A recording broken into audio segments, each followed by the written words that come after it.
de l'UFROST et de Calais. Oui, je voulais intervenir sur 3 points. Un, sur l'autonomie. Je pense qu'il faut bien qu'on recale l'autonomie dans l'esprit de nos camarades retraités. C'est une de leurs plus grosses craintes aujourd'hui. Moi, j'ai vendu pendant des années des produits de dépendance, parce que je viens de la mutualité, et j'ai dû vendre ces produits pendant des années.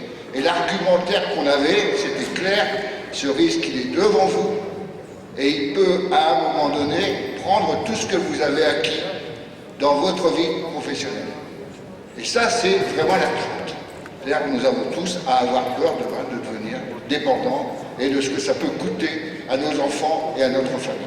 Et quand vous allez aujourd'hui dans les bureaux sociaux des départements ou autres, où vous voyez des gens de nos âges qui viennent négocier combien ils vont devoir payer pour leurs parents, parce que nous avons encore parfois des parents à charge, ben, c'est effectivement un drame aujourd'hui financier pour beaucoup. Donc faisons attention de la manière dont nous agissons sur ce domaine-là. Il faut être clair, ça doit être pris à 100% par la sécurité sociale. La sécurité sociale, c'est de la vie à la naissance à la mort.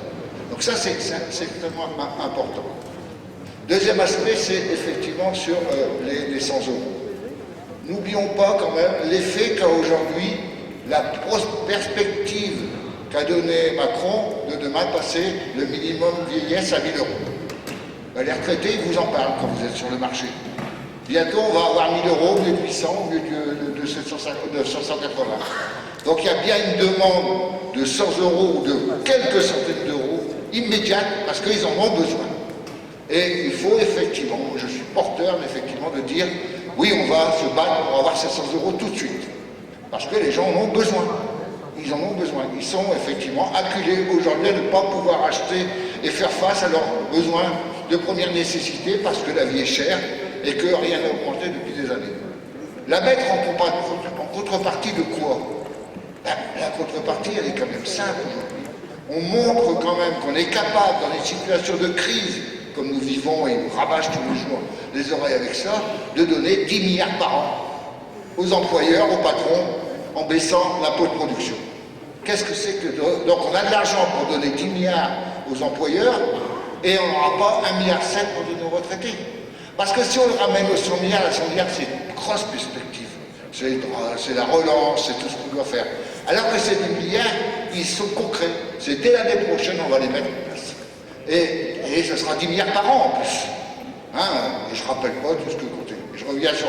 Si je ramène ça à ce qu'on a donné chez Bridgestone, parce que c'est notre dossier ces dernières années à travers le CICE et autres, ben c'est plus de 10% de ces 1,7 milliard qui ont été donnés à une boîte qui va virer 900 personnes bientôt. Et le dernier aspect, c'est par rapport à la sécurité sociale, c'est 75 ans. Nous avons reçu dans le Pas-de-Calais des invitations par le préfet, par d'autres, pour effectivement assister à des commémorations sur ce mois. À chaque courrier qui nous a été envoyé, on mettait en roche que la sécurité sociale avait été créée par La Roche. Et à chaque fois, on a répondu en barrant ce nom et en disant « c'est croisé ». Et ça, il faut qu'on se batte là-dessus, parce qu'ils sont en train de toucher à notre mémoire. Ils sont en train de vouloir annihiler l'idée que c'est un camarade de la CGT et ministre de communiste qui a effectivement mis en place la sécurité sociale. Et ça, n'oublions pas ce qu'il y a dans le film. Quand on voit dans le bureau des ministères du Travail, la seule image qu'il n'y a pas, c'est celle d'Albert Rosa. Tous les autres, ils y sont. Même les plus fachos qu'on a eus. Donc, effectivement, il faut que nous nous battions pour que, et à chaque fois qu'on reçoit un courrier avec le nom de La Roche, on barre La Roche. Et on les croise. Simplement, j'ai un vieux camarade qui, dans une brocante, a trouvé un document qu'il m'a fourni, qui s'appelle le Guide de l'assurance sociale et des vieux travailleurs, qui date de 1946, dans lequel il y a un préambule, dans lequel il est écrit ceci. Nous ne demanderons pas à des rétrogrades, par définition opposés au progrès, d'être objectifs ou d'enseigner ce qu'est exactement le plan de sécurité sociale.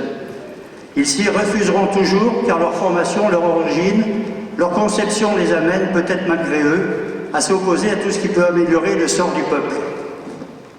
La gestion est d'ores et déjà confiée aux assurés sociaux eux-mêmes. Demain, les administrateurs seront élus au suffrage universel et à la représentation proportionnelle, et l'ensemble de l'institution reposera sur des bases essentiellement démocratiques. Pas d'étatisation ni de fonctionnalisation. L'État n'a plus qu'un simple rôle de contrôle technique et financier à exercer. C'est signé par Ambroise Croizat, ministre du Travail et de la Sécurité sociale. Je pense que ça serait pas mal qu'on reprenne un certain nombre de choses, justement, dans le cadre des 75 ans, par rapport à ça.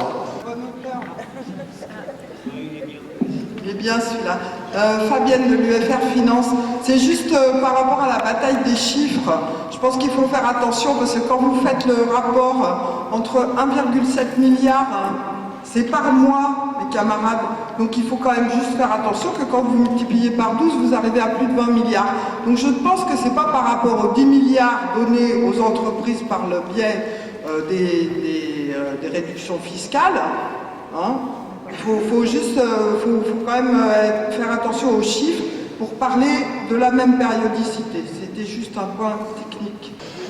Juste une information, l'impôt sur la production, ça n'existe pas. Il faut être clair sur cette question. C'est quand il parle de l'impôt sur la production, c'est la taxe qui était payée par les entreprises aux communes et aux départements.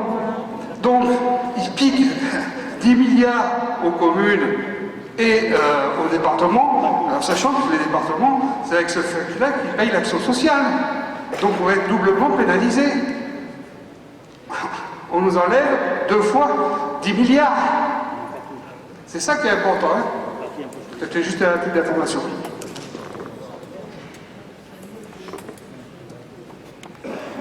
Donc, je n'ai plus d'inscrit là pour le moment sur cette question. Juste un petit élément là, que je voulais, une information que je voulais vous amener, hein, c'est que le prochain numéro du magazine, Richard en a parlé tout à l'heure, mais pour avoir un peu plus de précision, vous allez l'avoir dans vos boîtes aux lettres la semaine prochaine, normalement. Et effectivement, on a parlé du dossier qui était sur le pouvoir d'achat.